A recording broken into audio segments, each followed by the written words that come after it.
This is the Marketing Agency Power Hour, and I'm your host, Cal Wilder. Each week, we'll power through discussions on business challenges, success stories, and game-changing strategies. This show is sponsored by SmartBooks, provider of bookkeeping and accounting for marketing agencies. Let's get started.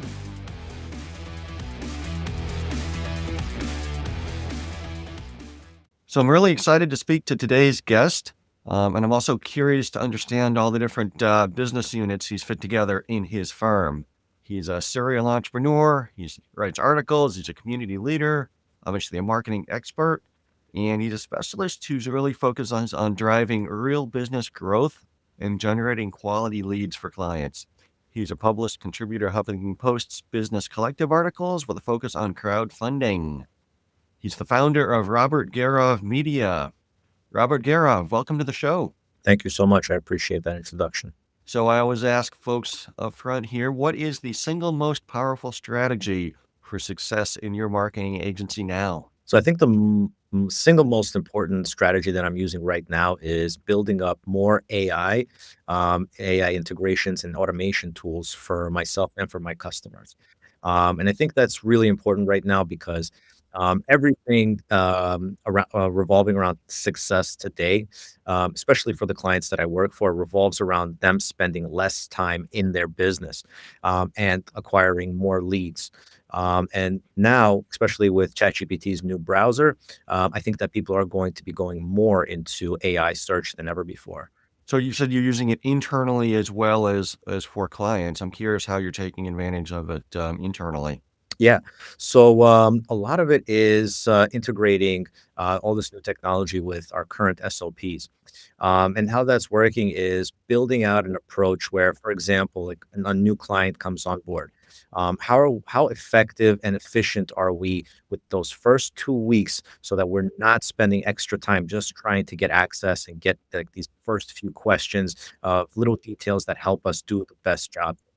Because the best results come within the first 3 to 6 months. But if we're waiting 3 to 6 months to really get all that information, it's a problem. So how does that work? We have questionnaires that go out immediately to the customer and to their marketing departments. So their marketing department can get us everything that they need, all their intricacies within those first few essential days. That triggers tasks within our project management software so that every department can get started simultaneously and work in parallel. We're not waiting for example, keyword research, content writing, web development, SEO, one after another, because that can drag out for months. What we're doing is we're getting all that information. Everybody's working in that first 2 weeks, critical first 2 weeks, and we're getting everything out. Okay. So it sounds like you're doing a lot of different things for clients. What's kind of the breadth of services that you're onboarding clients into there using the AI? So primarily, we are a search engine optimization company, and we have been for the last 2 decades. The benefit of that and the reason for that is that um, we try to look for the greatest and rather the lowest common denominator when it comes to cost per lead. And the best way to do that is where the leads are actually free. Okay, cool. So I can see how collecting all the data to understand the client's business more deeply is really important. And it sounds like you're able to do a lot of that in parallel rather than creating bottlenecks. You're using technology to try to reduce the bottlenecks. Absolutely, because content is like a really, really kind of like the biggest bottleneck that most marketing agencies really have. And the reason for that is because first you're waiting for the SEO person to do some keyword research. Then that keyword research has to translate into a really great article and go back to the SEO person to actually write it. We've actually created a process where we have an AI system that can build all this content for us, send it over to an SEO person, look it over, rewrite it, reread it, boom, and post it up. And that works together with our PPC department so that they have the content that they need for their landing pages to make their big campaigns as effective as possible. And of course, building again a great organic presence helps your PPC results per cost per result. And then from the client side of things, how much are you kind of introducing technology solutions to them versus just kind of doing it yourself and delivering the result to them? No, it's very important for our customers. You see, you know, yes, the bulk of our clients, they come to us and they have a marketing department. They have, an entire department built out to like handle just customers all day, their customer service, their whatever. For the larger agencies, rather for the larger businesses, like the big e-commerce stores that we work with that have, 20, 30 people working just on customer retention and customer success. For them, we create tools so that they can manage those conversations so much more simply. So, what are some of the implications here? AI is so new and it's evolving so quickly. What are the implications for, you know, hiring and training your own staff and kind of managing what could be potentially a free for all with all these different plugins, ChatGPT and things like that? How do you go about kind of managing the implementation and use of this new technology? So that goes all into like really like building really great SOPs.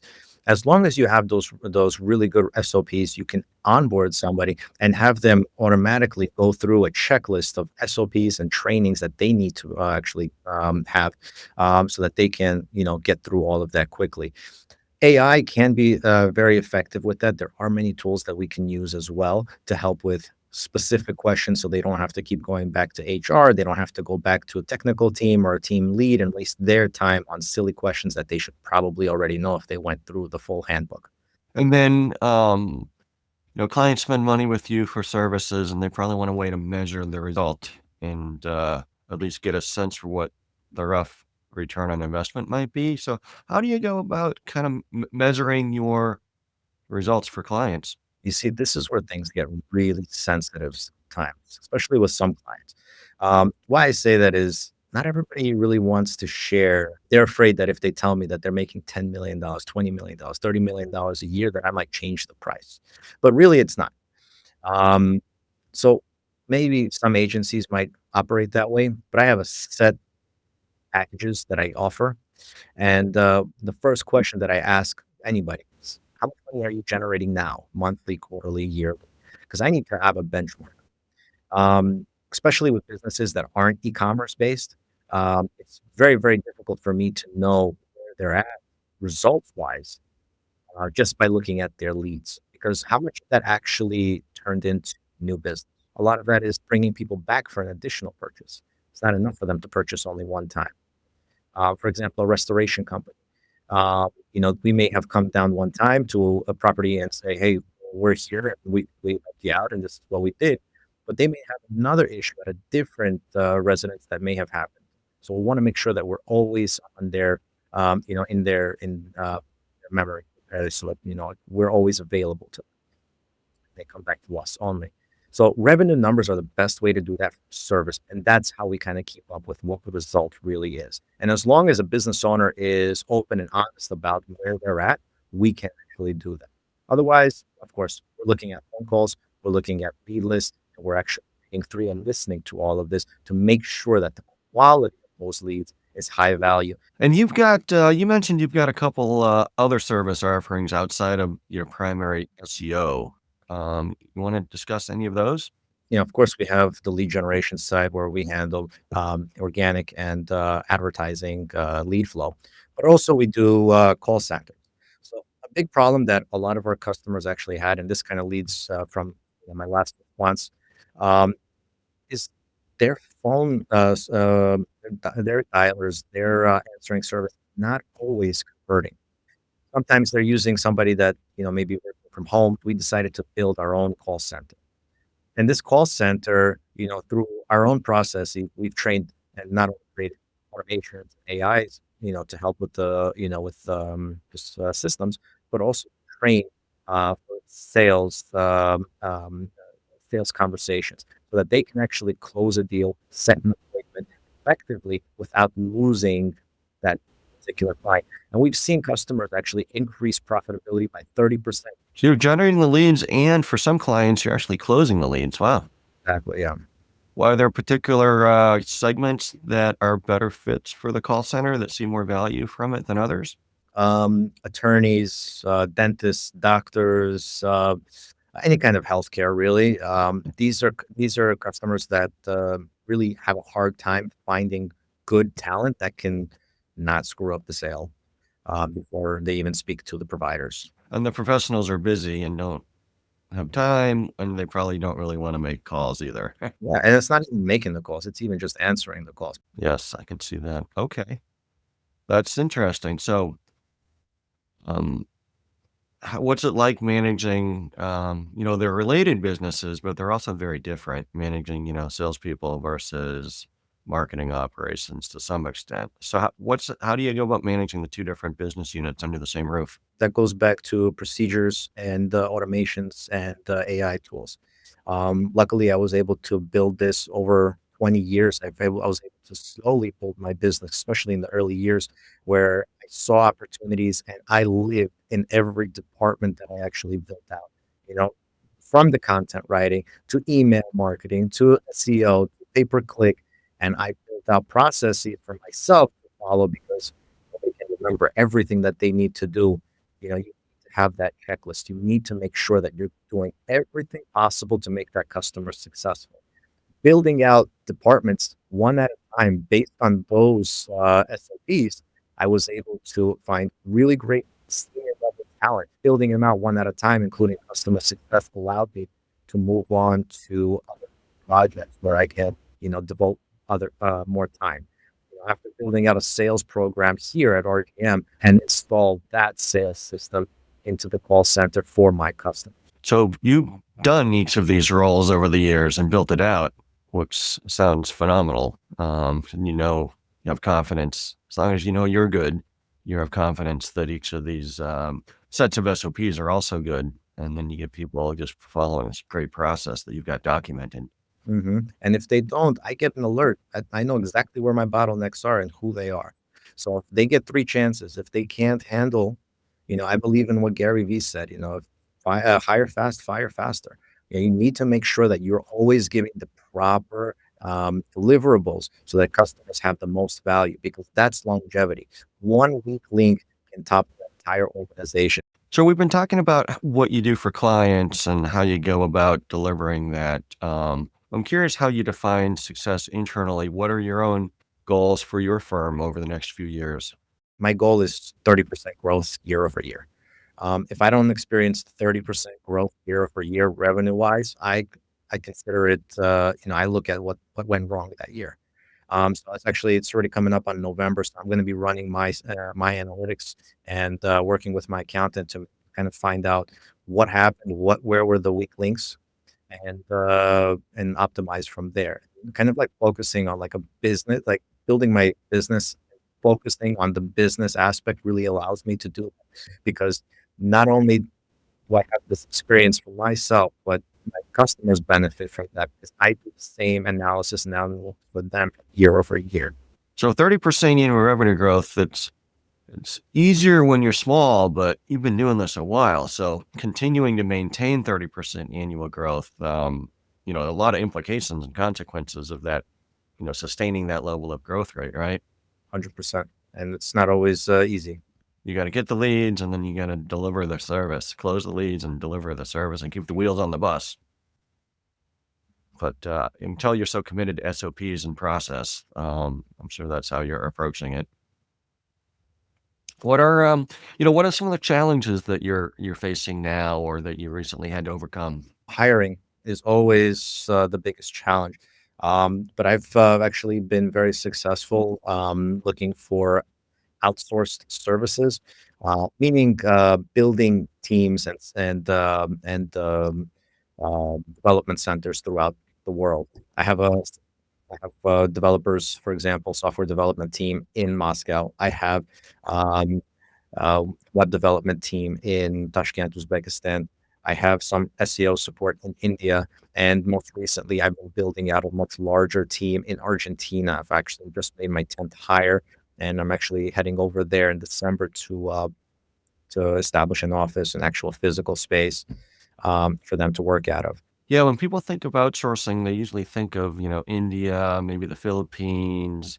At least in the accounting space, the Philippines is also big. But I'm hearing more about Argentina more and more these days, and then I know folks are operating in Eastern Europe as well. So it's interesting. You're spreading yours kind of around the world, so it's kind of diversified, I guess. So you're not dependent on any one market so much.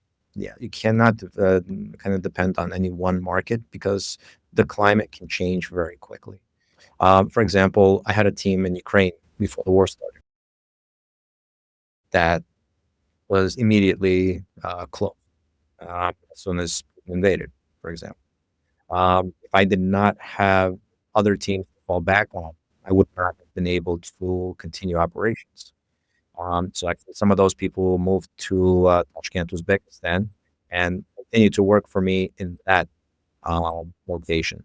Yeah, I think we take it for granted in the United States that things are relatively stable and don't change that quickly. But once you start relying upon international support, depending on where you're going, you usually go in someplace where the cost of living is lower. Um, and then some of those places experience, unfortunately, more rapid turmoil. Absolutely. But I think the turmoil that we experience here in the States is really manpower. Like they're really, really hard to find employees here in the States that are worth their salt, really. Everybody complains about young kids these days. But, you know, it's funny. I was in Jamaica a couple weeks ago because I've got an accounting services team in Jamaica. And there's a guy who drives me around when I'm down there, middle-aged guy. And he was complaining to me that about the work ethic of young people these days. True. I mean, but granted to the younger generations, they have so many more opportunities nowadays. They can build a business, they can build a TikTok page, they can do anything right from the comfort of their own home, or as a lot of people like to say, their basements. And they can make great money doing it. So granted for them, they are actually accomplishing so much more than maybe even we have when we were young, and um, doing it for themselves on their own terms. Yeah, it's interesting. My father worked for the same company his entire career from when he, got out of school until he retired. And you just don't see that anymore. And now we've got young, smart, technology-oriented kids in high school that are starting to question, do I really need to go to college? What am I going to get out of investment of 4 years and a lot of money in college when I could just go to work now or start my own thing, you know? The barriers to entry are probably lower than they've ever been. They really are. I mean, for me, like I'm only 37 years old. So 20 years ago, how did I get started? I built my own e-commerce marketplace selling, laptops and TVs and, cell phones that I could find for wholesale online. I was able to do that back then. Imagine the level of things that kids today are able to do from their comfort of their own home, and they're completely normal. This is just a normal thing for any other kid to do, and they're teaching each other how to do it. So you started a business when you were in junior high or high school, No, high school, yeah. and you built that out. That's impressive. That, kind of reminds me of, Michael Dell and people like that. You're in the 90s who were opening up business before everybody was doing it, I guess, right? You were among the early adopters. Yeah, I mean, I built my first business even in elementary school. I was just selling candy, and I was hiring other kids to sell my candy for them and giving them $5 for selling it for me. Thank you. But in high school, uh, my experience was a little bit different, is because I had one summer job, and I worked at Subway making sandwiches, and I left every single day smelling, I don't even know what, like all kinds of different herbs and spices, and thinking to myself, at the end of the week, I had like 200 or $300. Like, what the hell am I doing? I can't go anywhere with this. I can't buy a car. So I saved up maybe like $1,000, and I started looking online on Craigslist, and I said, "Does anybody have anything interesting to sell?" I looked up some electronics, and I found a guy that had 10 laptops that he was selling. They were brand new. He didn't want them. I don't know how he got them. And I said, "Okay, give me that." I sold them, and I made my first profit on eBay. And I realized to myself, this is this is a real business. I spent 20 minutes on this. It took me 10 minutes to meet this guy, get the products. I posted it up online, and I went to the post office and shipped it out. All the easiest money I could make. So I kept doing it. It turned into, why am I spending so much money on eBay fees, PayPal fees, shipping? There should be an easier way. And I found a way. I built my first e-commerce website for myself, and I started learning SEO because, well, I needed to get people to the website somehow. I couldn't rely on eBay no more. After building a process for that, I built it up. got a really great income stream. I was making maybe $5,000 a month as a high school kid, selling products on my own website, and I was doing fantastic until my mother decided that she wanted me to be a doctor, and I had to go to college. And so you sold that business?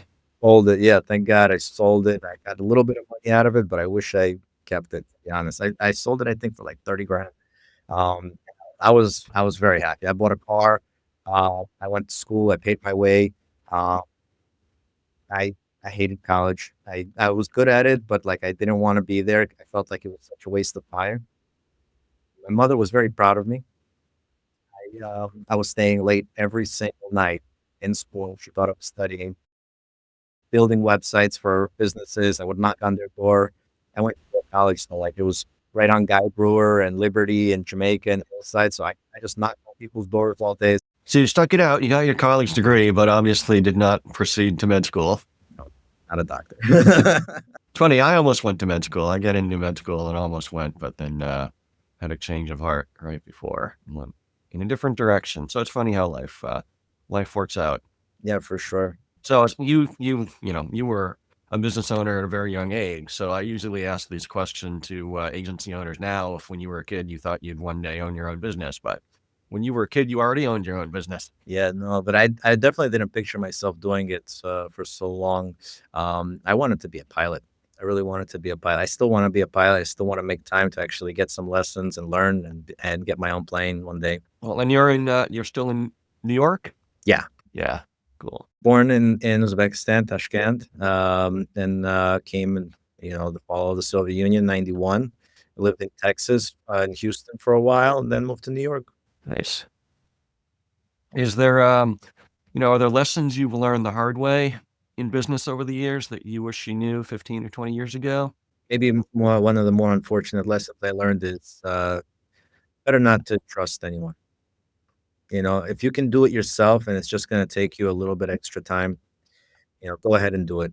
Anybody that you bring on board to help you with anything, unless they're a technical partner and they're ready to work full time, you're really not going to get the benefit of their support. Even if it's money, even if it's some sort of experience, you know, luckily I learned those lessons early on, and I've been doing everything on my own ever since. That's why I believe very, very heavily in standard operating procedures. So if we think about how you manage the business, extending it into the financial realm, I've got to ask you a couple questions on accounting and finance, since that's my day job here. So how do you go about managing the bookkeeping, accounting, and finance at your business? Who does the work? How do you go about overseeing and managing that? Luckily, I have a wife that's an accountant, and she handles all of that for me. Um, so, like, I have the best relationship with my accountant. Uh, she tells me what to do with my money, and I know she's acting in our best interest. And you talked about your revenue growth metric as being the big long-term metric, but are there other metrics that you keep an eye on more on a weekly or monthly or quarterly basis? Yeah, but like maybe something a little bit less data driven. It's I try to have like a monthly call with all employees just to see like what's going on, because people are very sensitive creatures, I think, and it's important for them to have a relationship with the person that they're working for. They have to understand that the mission that we're working towards. Otherwise, it becomes very robotic and uninteresting, and at that point, work starts to suffer. So this is actually something that I also learned from Gary Vee. It's when you kind of nurture people's abilities and wants. Like, for example, some people, they just want a little extra salary. Some people want a better title. Some people want something. Maybe they want more, work-life balance. Hey, Rob, I'd like to take Fridays off. Is that okay? Yeah. Okay. You can work 4 days a week. This is the schedule you'll work on, and just get your stuff done, and no problem. I've done that with several people, and their work actually got better, got things done faster. They got to spend that time with their children. They got to spend that time with their spouses, etc. Something that's, I think, the most underrated metric that people don't look at is how happy are your employees. Do you have another line of business? I think you might have been telling me about the other week. Yeah, so the social media content creation business, and also we do merchant cash advance on the side. So that's a business that I was approached about maybe about a year ago. We finally got things off the ground about 6 months ago. Um, Working with a very high net worth individual that just needed my skills and my managerial approach to be able to build up a team that's efficient, effective, and a business model that'll last. So far, we've seen fantastic growth in this business, and really, it's a great business if you do it properly. And is that tied into your marketing agency or that's managed separately? It's definitely tied in, just because like everything that business relies on comes from the marketing agency. Automations, procedures, lead generation, all of that is what's powering that business, and kind of like propelling it forward. So yeah, So you're kind of using your own services to build out another business. yeah. When you're not working, sounds like you work a lot, but when you're not working, what do you like to do? So like to spend time with my kids. I take my kids daily to a jujitsu practice. I take them to the gym. We work out together. They're not like older kids yet, but they're 5 and 10, and we do plyometrics together. So like athletic training. But it keeps me young for sure. My son, my older son, he wants to be a soccer star one day. So he's like wakes up at 5 in the morning. Up, we got to go work out. All right, great. We head downstairs to this little workout area in the park, and we work out for about a half hour, 45 minutes. We take a walk.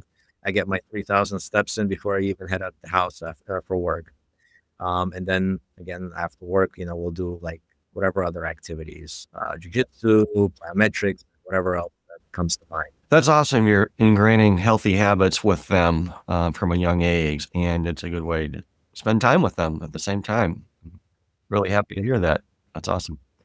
I need to get more of that going with my kids. I've always coached their sports teams and everything, but we're not as rigorous about scheduling workouts together and things like that. Yeah, but you see, like the schedule, I think, is what gets in the way. Sometimes it's just kind of letting it happen naturally. Um, you know, I um, I think I started with my son, for example, is like kind of like eating differently. So it's like high protein diet, low calorie, and he would always ask, "Pop, why are you eating that always?" "Oh, well, it makes me strong." And I show him like, "Yeah, you gotta have big muscles, right? You gotta be strong. You have big muscles, you're gonna have a smart brain, right?" And over the years, he started to really catch up to that. "Yeah, I wanna eat some eggs too in the morning, Pop." "Okay. What kind of eggs do you want?" "I want them scrambled." "Alright, yeah, that's cool. How many eggs do you want today?" And from there, it's, "Pop, why are you always doing that?" "Oh, it's called push-ups. You should do that with me." He's like, "How do I do that?" "Oh, well, just put your hands down, your feet down, and start going up and down, and that's it." He's like, "Really?" And he did it his own way at first.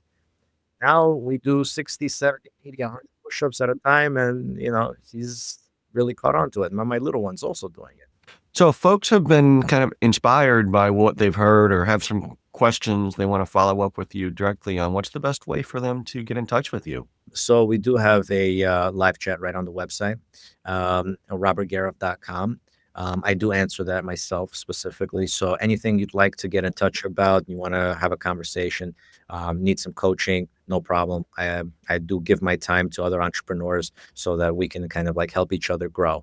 I do appreciate whenever somebody that I reach out to can give me a couple of good little golden nuggets that will really get me ahead of that line, over the line. I want to get to 30% every year. I don't always, but I look at a very, very specific goal so that I can push myself hard every year.